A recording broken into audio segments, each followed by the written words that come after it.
அனைவருக்கும் வணக்கம். தெய்வீக பலன்கள் சேனல் சார்பாக தங்களை அன்புடன் வரவேற்கிறோம். இன்று நம் காணொளியில் காண விரும்புவது, உண்மையில் நம் வீட்டின் கழிப்பறை எந்த திசையில் இருக்க வேண்டும், இல்லை என்றால் ஏற்படும் பிரச்சனைகள் தான் என்னென்ன என்பதை பற்றி இந்த காணொளியில் பார்க்கலாம். வாருங்கள் காணொளிக்கு செல்லலாம். மறக்காமல் ஒரு சப்ஸ்கிரைப் செய்யவும். வாஸ்து சாஸ்திரம் என்பது ஒரு கடலாகும். வாஸ்து சாஸ்திரப்படி வீட்டில் உள்ள ஒவ்வொரு திசையும் ஒரு சிறப்பு அம்சத்தையும் மற்றும் ஆற்றலையும் தத்துவத்தையும் குறிப்பாக நம்பப்படுகிறது. அதனால்தான் குளியலறை அல்லது கழிப்பறை கட்டும்போது திசைக்கு முன்னுரிமை கண்டிப்பாக அளிக்கப்படுகிறது. வீட்டு கட்டுவதற்கு முன்பாக எந்த ஒரு மனிதர்களும் வாஸ்து சாஸ்திரம் இல்லாமல் வீடு கட்டுவதை தவிர்க்க வேண்டும். வீடு கட்டுவதில் வாஸ்து சாஸ்திரத்தை பின்பற்றுபவர்கள் சமையலறை, பூஜை அறை மற்றும் படுக்கை அறை போன்ற அறைகளின் திசைகளுக்கு அதிகமாக கவனம் செலுத்துவது முக்கியமாகும். இருப்பினும் பலர் குளியலறை மற்றும் கழிப்பறையின் இருப்பிடத்தை பற்றி அதிகம் கவலைப்படுவதில்லை. குறிப்பாக அடுக்குமாடி குடியிருப்புகள் மற்றும் சிறிய இல்லங்களில் இடப்பற்றாக்குறை காரணமாக வாஸ்து சாஸ்திரப்படி உகந்ததாக கருதப்படாத பகுதியில் குளியலறையாக கட்டப்படுகின்றன. வாஸ்து சாஸ்திரத்தின்படி வீட்டில் உள்ள ஒவ்வொரு திசையும் ஒரு சிறந்த ஆற்றலை பற்றி தருகிறது. முக்கியமாக இது எல்லாம் வாஸ்து சாஸ்திரத்தில் கரெக்டான இடங்களா என தெரிந்து வைத்து கொள்ள வேண்டும். முக்கியமாக ஒவ்வொரு திசையும் ஒரு சிறப்பு ஆற்றலையும் தத்துவத்தையும் குறிப்பதாக நம்பப்படுகிறது. அதனால்தான் குளியலறை அல்லது கழிப்பறை கட்டும்போது திசைக்கு முன்னுரிமை கண்டிப்பாக அளிக்கப்படுகிறது. வாஸ்து சாஸ்திரத்தின்படி அவற்றின் கூற்றுப்படி வீட்டின் வடமேற்கு அல்லது மேற்கு திசையில் உள்ள சில பகுதிகளில் குளியலறை மற்றும் கழிப்பறை கட்டுவதற்கு ஏற்றதாக வகுக்கப்படுகின்றன.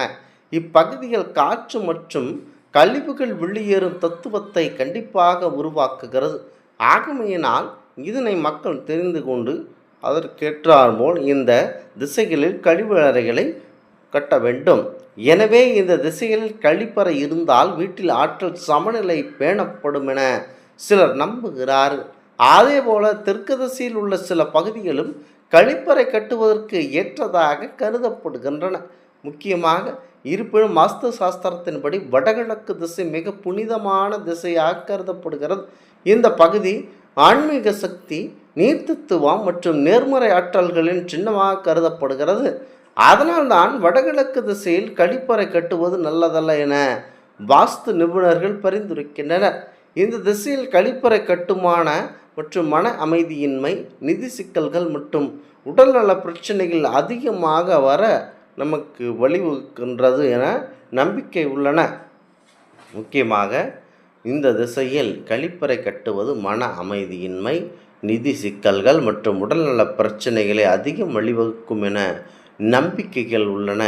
இருப்பினும் இதற்கு எந்த அறிவியல் ஆதாரமும் இல்லை என்பதை நினைவில் வைத்து கொள்ள வேண்டும். முக்கியமாக தென்மேற்கு திசையானது குடும்ப நிலைத்தன்மை மற்றும் உறவுகளின் திசையாக கருதப்படுகிறது. இந்த இடத்தில் கழிப்பறை இருப்பது குடும்ப உறுப்பினர்களிடையே கருத்து வேறுபாடுகளுக்கும் அல்லது திருமண வாழ்வில் மன அழுத்தம் அதிகரிப்பதற்கும் வழிவகுக்கும் என சிலர் நம்புகின்றனர். அதேபோல வடமேற்கு திசையில் கட்டமைப்பு குறைபாடுகள் இருப்பது வேலை மற்றும் வணிக விஷயங்கள் நிலைத்தன்மை குறைவதற்கு வழிவகுக்கும் என நம்பப்படுகின்றன. இருப்பினும் வாழ்க்கையில் எதிர்கொள்ளும் ஒவ்வொரு பிரச்சனைகளுக்கும் வாஸ்து மட்டுமே காரணமல்ல என்பதை நினைவில் வைத்து கொள்ள வேண்டும். முக்கியமாக தற்போது அடுக்கு மாடி குடியிருப்புகள் மற்றும் சிறிய வீடுகளில் கழிப்பறையின் இடத்தை மாற்ற முடியாத பல சூழ்நிலைகள் உள்ளன.